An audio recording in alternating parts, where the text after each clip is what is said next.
Whether you make products in your living room, a garage shop, or an industrial space, improving your workflow can not only save you a bunch of time, but also actually improve profitability and quality. So if you want to make more money in less time, you might want to think about applying some of these concepts.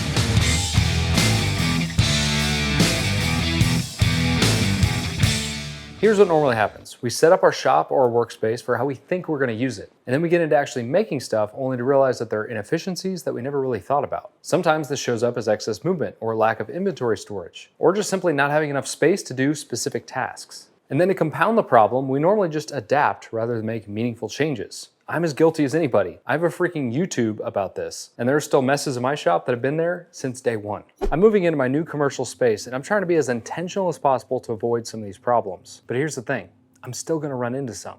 You see, part of optimizing your workspace to maximize profitability means accepting the fact that you're probably gonna have to make some changes to it later. The only way to truly know how you're gonna use the space is to, well, use it.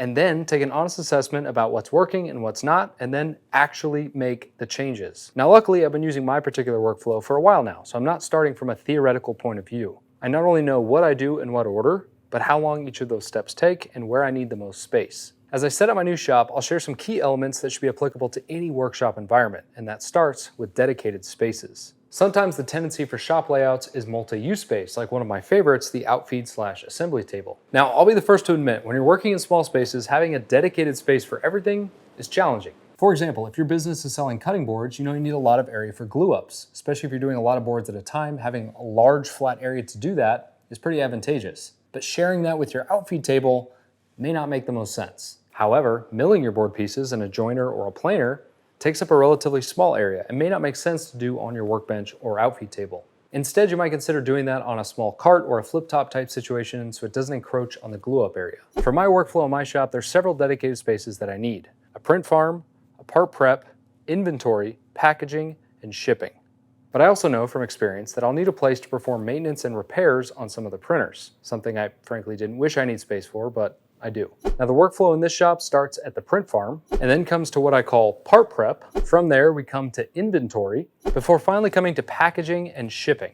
Now, the print farm is its own animal. I just did a video setting that up. And the main goal here was to make monitoring and harvesting the printers quick and easy. And that starts by having them all in one area rather than spread out like they were in my house. But the overall efficiency can be improved even more by having dedicated equipment here to make the job easier, like this rolling cart and trash can.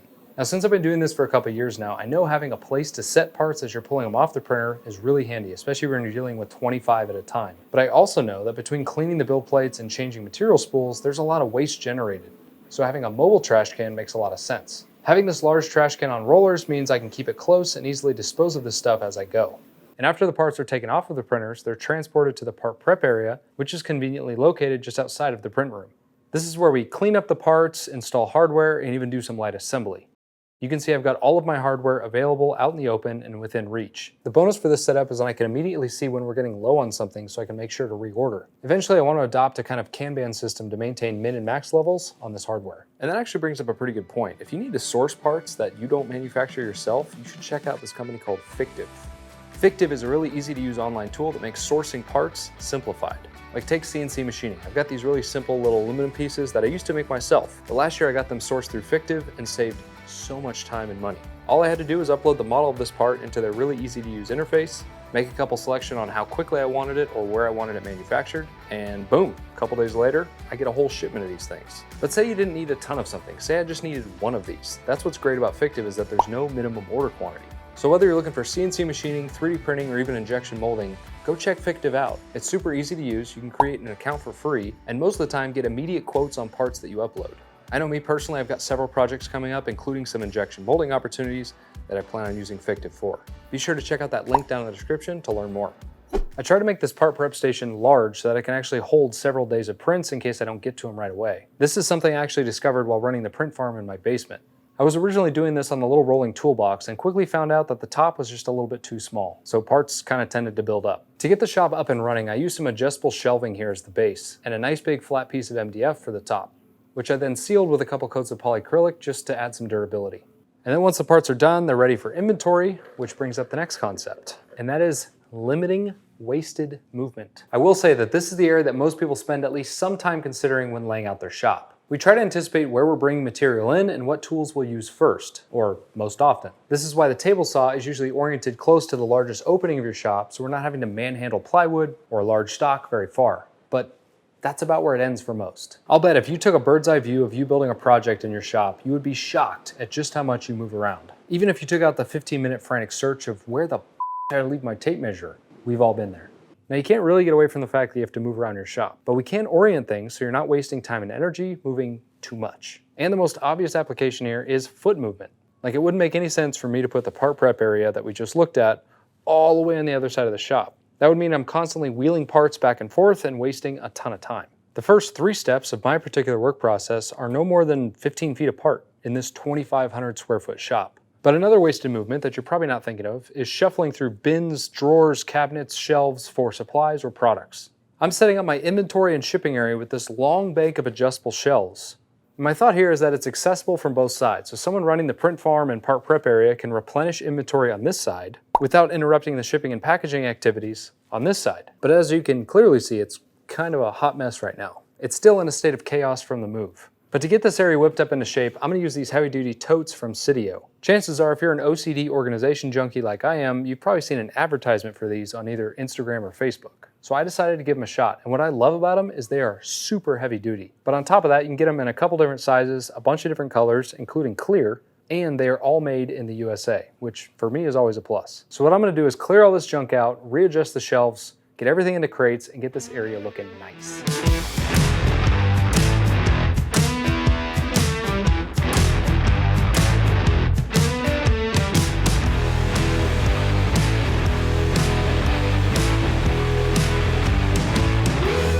That was what I'm talking about. I could probably make a whole video just on the crates themselves, but they've got all kinds of cool accessories that you can use with the crates, like bottom panels, dividers, and even tops. So now whether you're on this side of the shelves or this side, you can access it from both sides. So you can either add inventory or remove it. So my first impression is that I think the clear bins are the way to go because I can see what's in here and what's not, but the colored bins are also super cool. So I think I'm just gonna have to play around with it and figure out what works for the space. So that brings us over to the shipping and fulfillment side. And here I wanna talk about material flow. No matter what it is that you're making or manufacturing, it almost always starts as a bulk item that you buy. So where do you store that material? How do you access it? And when do you know you need more of it? Now in my case, the raw material of what I'm making is filament used by the 3D printers. This comes in spools that, for at least the time being, is packaged individually in boxes and then sealed in a bag. And I've learned that opening a new box every time I need a spool is kind of a time suck, but it also generates a lot of waste that builds up. First, I remove the plastic wrap, then I open the box, and then I have to dispose of the box until I can finally open the sealed bag and remove the spool. There's like a lot of steps.